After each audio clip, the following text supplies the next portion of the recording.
25쪽 마태복음 15장 21절로 28절입니다. 마태복음 15장 21절로 28절입니다. 함께 말씀을 합독으로 읽도록 하시겠습니다. 예수께서 거기서 나가사 두로와 시돈 지방으로 들어가시니 가나안 여자 하나가 그 지경에서 나와서 소리질러 이르되 주 다윗의 자손이여 나를 불쌍히 여기소서 내 딸이 흉악하게 귀신 들렸나이다 하되 예수는 한 말씀도 대답하지 아니하시니 제자들이 와서 청하여 말하되 그 여자가 우리 뒤에서 소리를 지르오니 그를 보내소서. 예수께서 대답하여 이르시되 나는 이스라엘 집에 잃어버린 양 외에는 다른 데로 보내심을 받지 아니하였노라 하시니 여자가 와서 예수께 절하며 이르되 주여 저를 도우소서. 대답하여 이르시되 자녀의 떡을 취하여 개들에게 던짐이 마땅하지 아니하니라.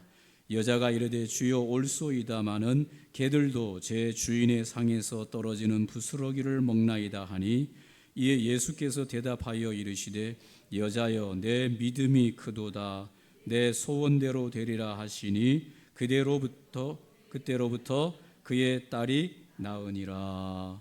아멘. 오늘 마태복음 15장 21절로 28절에 있는 말씀으로 예수님의 위대한 선언이란 제목으로 함께 은혜를 나누기를 원합니다. 예수님께서 이방 땅으로 들어가셨습니다. 거기 보면 21절에 예수께서 거기서 나가사 그랬습니다. 거기가 어디겠습니까? 그 위에 본문 15장 21절 위에 그쪽 지역인데 거기가 어딘가 게네사렛이었습니다. 게네사렛 땅에서 예수님께서 예루살렘에서부터 온 바리새인과 서기관들을 만나서 장로들의 전통을 지키지 않는 제자들에 대한 이야기를 변론을 하고 있습니다. 예루살렘에서부터 왔던 바리새인들과 서기관들이 제자들이 손을 씻지 않고 음식을 먹는 것을 보고 당신의 제자들은 왜 손을 안 씻고 음식을 먹습니까? 장로들의 전통을 따르지 않습니까? 그렇게 변론했던 곳이 바로 거기죠. 거기가 어디였습니까? 게네사렛 땅이었습니다. 여기는 갈릴리 지역의 한 지역인데 거기서 떠나서 거기서 나가사 두로와 시돈 지방으로 들어가셨다고 말씀하고 있습니다. 두로와 시돈 지방은 어디입니까? 거기 게네사렛보다는 더 북쪽으로 올라가면 이제 이스라엘 경계를 지나서 이스라엘 경계 밖을 지나서 두로와 시돈 지방이 나오는데 여기는 이방 지역이고 이방 도시인 것입니다.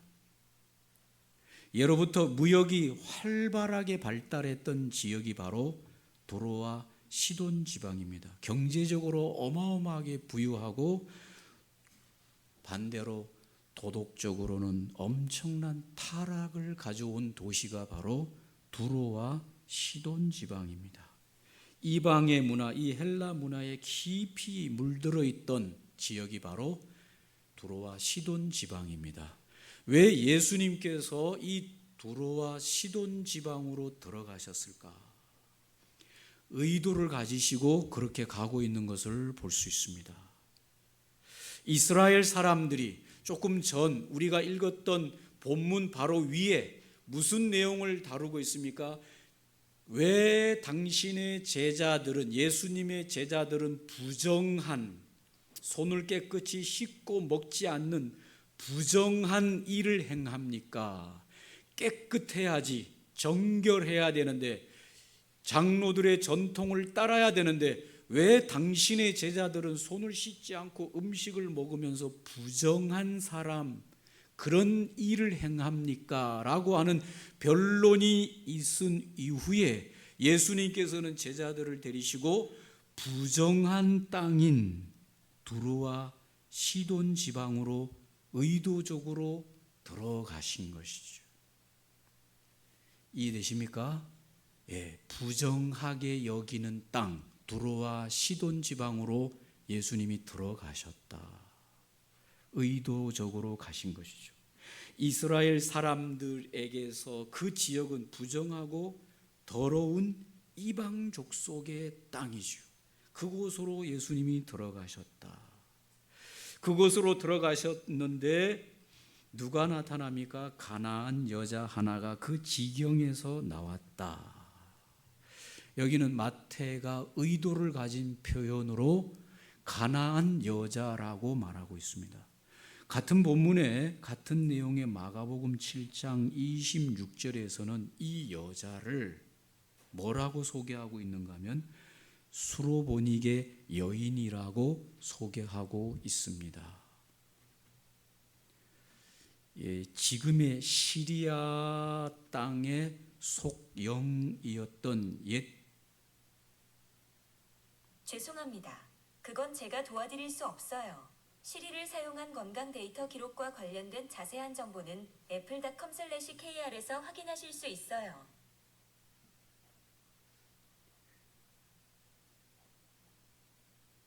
죄송합니다. 제가 이걸 꺼놓는다는 게 자꾸 잊어버려서.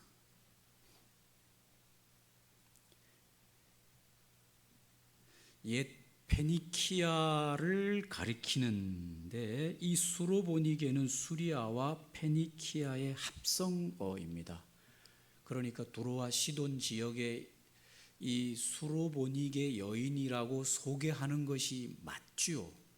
마가가 소개하는 것이 맞지요. 그런데 마태는 의도적으로 이 여인을 누구라고 소개하고 있습니까? 가나안 여자다. 이것은 어떤 의도를 가지고 말하는 겁니까?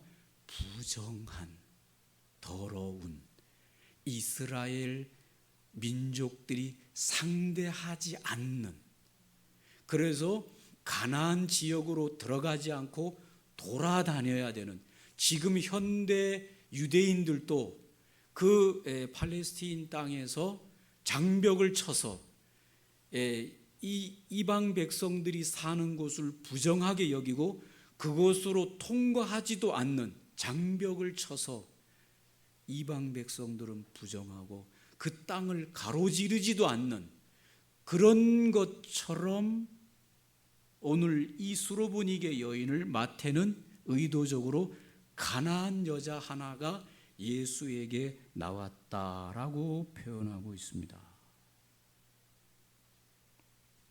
한마디로 말해서 이 유대인들이 볼 때 이 여자는 부정한 이방 여자다라고 하는 것을 강조하고 있습니다.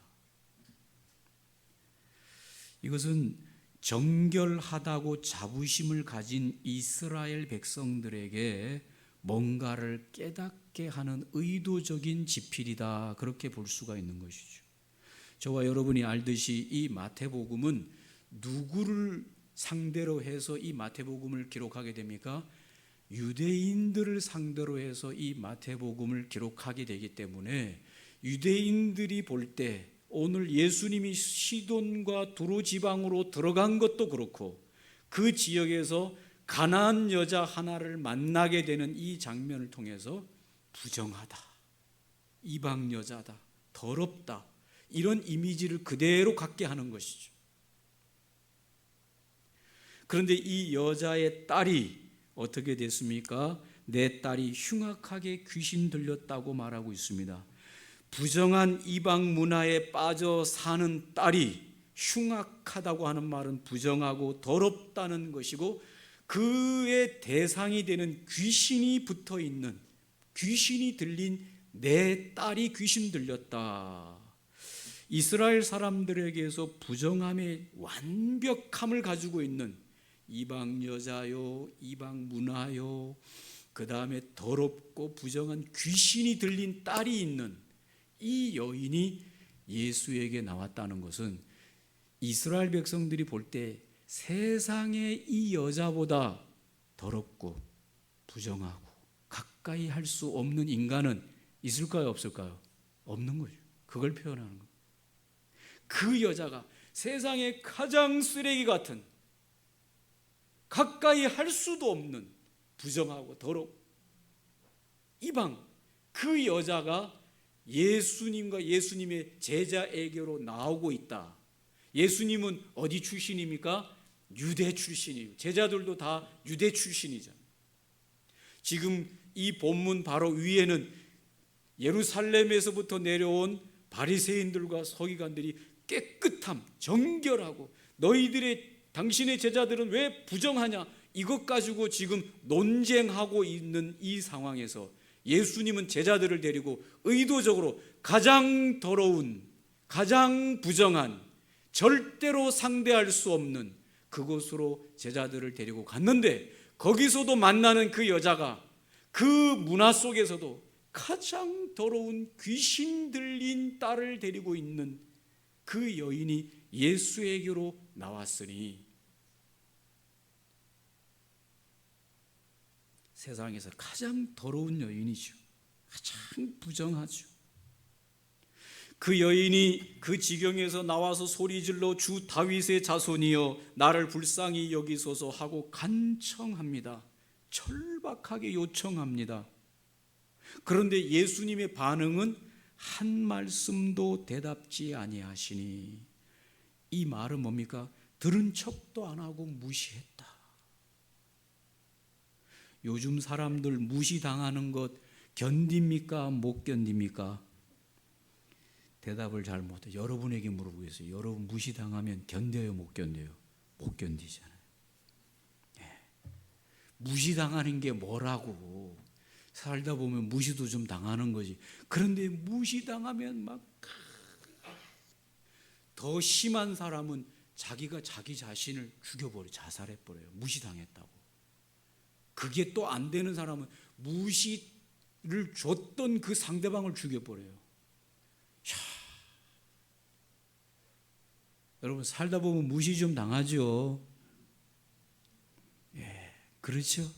저도 무시 많이 당하고 살고 있는데 그럴 때마다 그냥 살다 보면 그렇지 뭐 그냥 그리고 지나가지. 죽고 싶다 아니면 확 죽일까 이런 거 여러분 하지 마시기 바랍니다.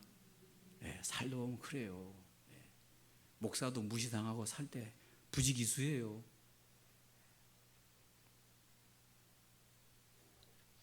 일터에서 직장에서 얼마나 힘들게 무시당합니까 여러분. 잘 견디시기 바랍니다.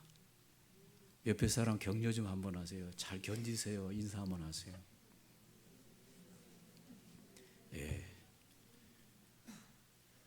남편한테 자식한테 무시당하고 그래도 견디세요. 가끔 보면 막 연세 드신 분들이 큰 일 내시는 분들이 있는데 정작 동네에서 누구한테 무시당한 게 아니라 그렇게 애쓰게 키워놓은 자식한테 무시당해가지고 무너지는 분들이 있는데 여러분 자식도 무시할 수 있어요. 그냥 그러려니 하세요. 아시겠죠? 연세 드신 분들은 아시겠죠? 며느리한테 무시당할 수 있어요. 그러려니 하세요.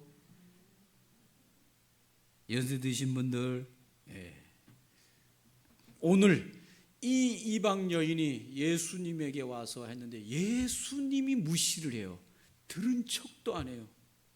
예수님이 무시하면 되겠습니까? 안 되겠습니까? 왜 대답을 안 하세요, 여러분? 안 되겠죠. 다른 사람들이 무시해도 그런다 하지만 예수님이 어떻게 이렇게 이 고통당하는 딸을 데리고 나와서 이 딸을 고쳐달라고 간절하게 애원하는 이 여인을 어떻게 예수님이 무시하겠어요? 바리새인들이 그러면 몰라도 서기관들이 그러면 몰라도 유대인들이 그러면 몰라도 후하게 해서 비사랑 교회 성도인 내가 무시해주면 몰라도 예수님은 그러면 안 되죠. 근데 예수님 무시하는 거예요. 아무 대답도 안 하고 무시하는 거예요. 가면 갈수록 점점 더 심하게 무시를 해요. 여러분 이것은 예수님에게서 볼 수 없는 장면이잖아요. 안 그래요? 이것은 예수님이 정확하게 보면 역할극을 하고 있어요. 역할극. 역할극이라는 거 하는 거 여러분 아시죠? 집안에 막 불화가 일어나요. 막 가정 불화가 일어나가지고 막 하는데, 특별히 보니까 이렇게 지금 이제 국제 결혼하는, 우리 한국에 국제 결혼하는 분들 많잖아요. 연세 나이가 많은데 노총각인데 이 국제 결혼 해가지고 사는데 막 고부간의 갈등, 고부 열전, 아시죠? 말도 안 통하고 막 젊은 부인이 와가지고 사는데 막 고부간의 갈등. 그래서 이걸 어떻게 해결해 주는가 상담을 하러 가니까 상담해 주는 데서 역할극을 해줘요. 거기서 이제 그 사람들을 데려다가 이 사람이 나, 저 사람은 당신 며느리, 이 사람은 시어머니, 이렇게 해가지고 막 집안에서 막 이렇게 서로 간에 역할극을 통해서 가족 싸우던 멤버들이 그걸 이렇게 보고 있으면서 눈물을 줄줄 흘리면서 내가 잘못했구나, 내가 이 말을 해서 부인한테 가슴에 못 박고 시어머니가 또 며느리는 시어머니 뭐 이렇게 해가지고 역할극을 하게 함으로써 그것을 보는 사람이 깨닫게 하면서 내가 잘못했네, 내가 저러지 말아야지, 그렇게 하는 거 아시죠? 오늘 예수님이 그 가나안 여인이 간절하게 부탁하는데도 아무 들은 척도 안 하는 것은 지금 이스라엘 유대인들을 대신해서 역할극을 하고 있는 거예요. 누가 그렇게 하고 있는 걸 대신하고 있습니까? 이스라엘 백성들이, 서기관, 바리새인, 장로, 유대인들이 이방인을 향해서 가지고 있는 마음과 생각을 대신 역할극을 하고 있는 거예요. 막 도와주세요 하는데도 무시해요. 아무 말도 안 해요. 무시해요. 제자들이 예수님에게 나와서 요청합니다. 뭐라고 요청합니까? 제자들이 예수님에게 나와서 요청하기를 이렇게 요청합니다. 예수는 한 말씀도 대답지 아니하시니 제자들이 와서 청하여 말하되 그 여자가 우리 뒤에서 소리를 지르오니 그를 보내소서. 여러분, 이게 무슨 뜻일까요? 제자들이 예수님에게 나와서 예수여, 저 여자가 소리 막 꽥꽥 지르면서 저렇게 막 도와주세요 소리 지르는데 보내소서.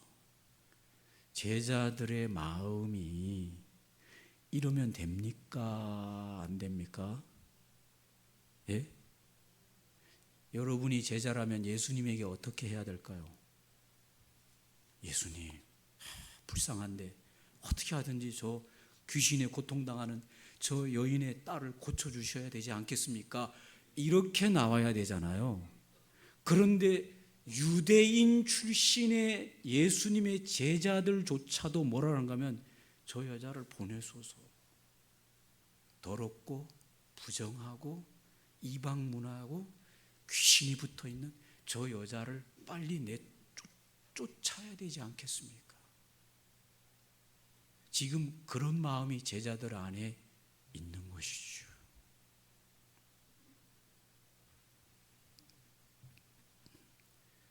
예수님이 왜 역할극을 하고 계시는지를 보여주는 것이죠.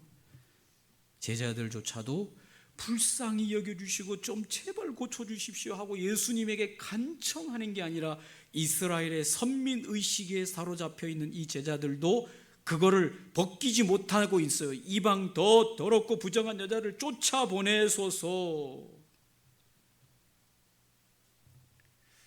소리 지르오니 그를 보내소서.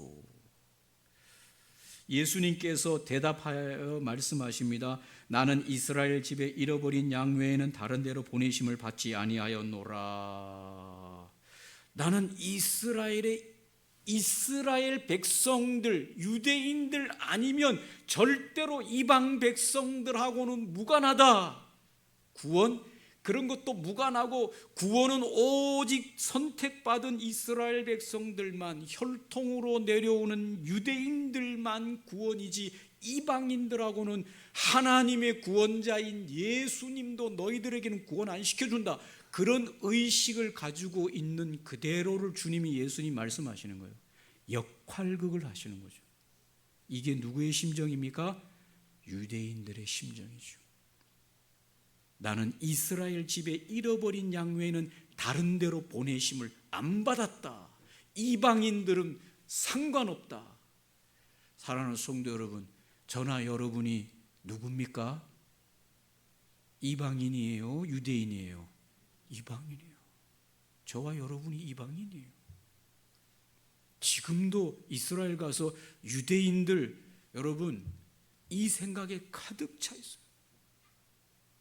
아주 오래전에 우리 목사님들, 사모님들, 우리 노회에서 이스라엘 방문한 적이 있었는데, 사모님 중에서 활발한 사모님이 한 분 계셨는데, 뭐 이런 거 뒤집어 쓰고 이런 게 머리 꼬불꼬불하게 생기고 검은 옷 입은 사람이 지나가니까 저분하고 같이 사진 한번 찍어야 되겠다 이렇게 해가지고 가까이 가가지고 사진 한번 찍으실까요 했는데, 그 랍비가 하는 말이 이렇게 하면서 막 삿대질을 하는데 깜짝 놀래고, 목사님들도 놀래고 갔던 사람들이 더 깜짝 놀래고.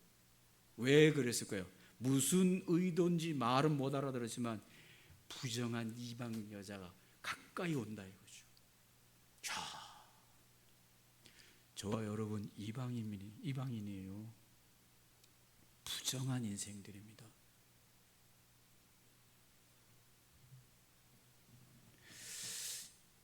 나는 이스라엘 집에 잃어버린 양 외에는 다른 데로 보내심을 받지 않으노라. 여자가 와서 예수께 절하되 주여 저를 도우소서. 그래서 도와달라 그럽니다.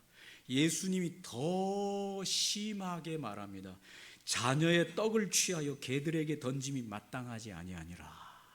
여러분 이런 것들은 예수님에게서 절대로 볼 수 있는 게 아니에요. 이거는 역할극하고 계시는 거예요, 예수님께서. 여기서 개들이라고 하는 표현을 사용한 것은 무슨 의미일까요? 자녀들의 떡을 취하여 개들에게 던짐이 마땅하지 아니하니라. 이스라엘에서 간혹 그런 적도 있었다고 그래요. 이 식탁 문화에서 이스라엘 빵을 먹는데, 빵을 먹을 때 손을 잘 못 씻는 상황이 올 때는 빵을 갖다가 그 빵을 가지고 손을 씻는다 그래요. 더러운 손을, 빵을 이렇게 막 비비면서. 아시겠어요? 그러면 빵이 탁자 식탁 밑으로 떨어지겠죠, 빵가루가. 그러면 집에 키우는 개가 와서 어떻게 할까요? 그 더러운 것을 밑에서 주워 먹는. 그래서 오늘 여기에 나오는 개라고 표현하는 거죠. 개들이라고 표현한 것은 다른 게 아니라 부정하고 더러움의 상징이에요. 내가 자녀들의 떡을 개들에게 던지는 것이 마땅치 않다고 하는 것은 부정하고 더러운 이방인들에게 그것을 줄 수 없다, 이렇게 표현하는 건데, 이게 역할극이죠. 이스라엘 백성들, 유대인들에 대한 심정을 그대로 드러내고 있는 것이죠. 다른 말로 말하면 이스라엘 자신들은 거룩하고 구별되고 정결하고 전통을 지키고 깨끗하다. 그러나 이방인들은 그렇지 못한 부정한 자들이다 라고 하는 걸 예수님이 그대로 제자들이 보이는 데서 그대로 드러내 주십니다. 마지막으로 예수님의 반전이 여기 나오는 오늘 설교의 핵심입니다. 가난한 여자가 주여 옳습니다마는 개들도 제 주인의 상에서 떨어지는 부스러기를 먹나이다 하니, 가난한 여자는 이방 여자로서 유대인 출신의 예수님과 제자들이 자신들을 그렇게 여기는 걸 당연시 여겨요. 당연시 압니다. 그 말 아닙니까? 당신들의 유대인들이 그렇게 여기고 우리를 그렇게 멸시하고 우리는 개처럼 부정하다고 여긴다는 거 다 압니다. 그러나 개들도, 그 부정한 개들도 주인의 상에서 떨어지는 부스러기를 먹나이다. 이 말은 이 여인이 얼마나 절박한가라고 하는 것을 보여주고 있습니다. 예수님이 아니면 자신의 이 더러운 귀신에 붙들려 있는 딸을 구원받을 수 없는 막다른 곳에 놓여 있고 불쌍하기 그지없기에 예수님의 온갖 무시와 멸시, 냉대, 시험에도 흔들릴 수가 없는 게, 이 여인이 예수님만이 그가 듣기로는 귀신을 쫓아내고 온전케 한다는 이 말을 예수님만이 그 일을 해줄 수가 있기 때문에 자기가 더럽고 부정한 여인이라도 자기의 소망은 오직 이 딸을 고치기 위해서는 예수 그리스도밖에 없다는 것에 대한 간절한 믿음이죠. 그 믿음을 보시고 예수께서 이렇게 갑자기 돌변하십니다. 여자여, 내 믿음이 크도다. 내 소원대로 되리라 하시니 그때로부터 그의 딸이 나으니라. 오늘 예수님이 새로운 일을 선포하시는 장면이에요. 뭘 선포하시느냐? 이 이방 땅에 가서 가장 더러웠다고 여기는 그 여자를 만나서 예수님이 새 일을 선포하십니다. 그것이 바로 뭡니까? 오늘 예수님은 이스라엘 백성들과 제자들에게 진정으로 정결함이라고 하는 것이 어떻게 이루어지냐? 그것은 혈통이 아니라 종교적인 전통을 지켜서가 아니라 하나님으로부터 온 구원자인 예수인 나에게 믿음으로 나오는 자가 진짜 정결한 자이다 라고 하는 것을 선포하는 것입니다. 할렐루야. 예수님에게 나오는 자만이, 그 예수의 피로만이 정결함을 입고 예수의 십자가의 공로만이 우리를 그 이방의 그 모든 고리에서 끊어서 하나님의 자녀의 신분으로 이어질 수 있는 것이고, 인간의 그 모든 심판과 저주는 다른 어떤 종교적인 혈통적인 어떤 의식적인 데서 오는 것이 아니라 하늘로부터 오신 예수 그리스도에게 믿음으로 붙는 자들에게 그 정결함과 하나님의 혈통이 이어지는 것이다 라고 하는 것을 이스라엘 전체에게 선포해 주는 메시지인 것입니다.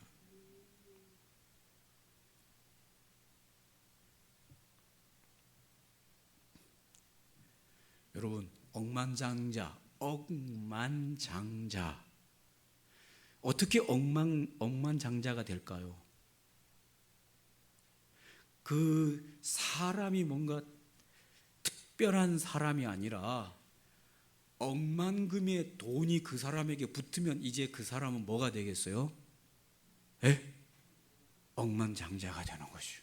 별거 아니에요. 그 사람이 뭔가 특별한 게 아니라 그 사람은 그냥 보통 사람인데 돈 억만금이 그 사람에게 딱 붙는 순간 그 사람을 억만장자라고 하는 것이죠. 맞습니까?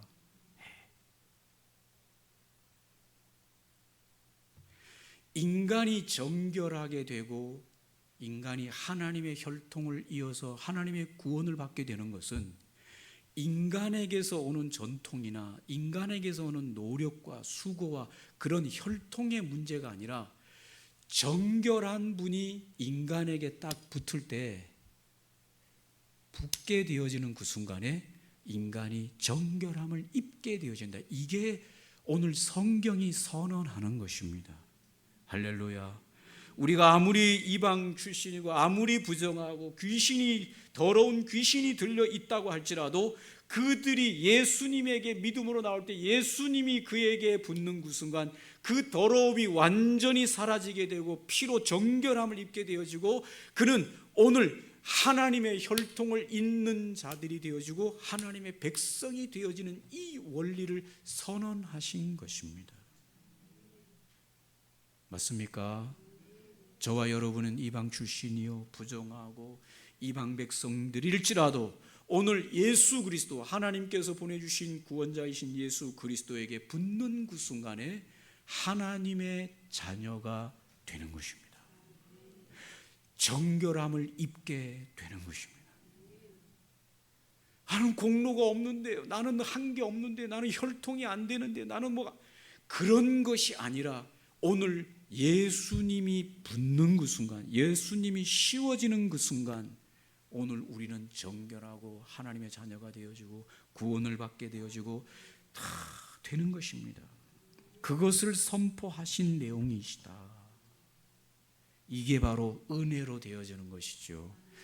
할렐루야. 하나님의 은혜가 얼마나 크고 놀라운지요. 저와 여러분, 이 은혜 때문에 이방 백성인 저와 여러분도 하나님의 자녀가 되어지고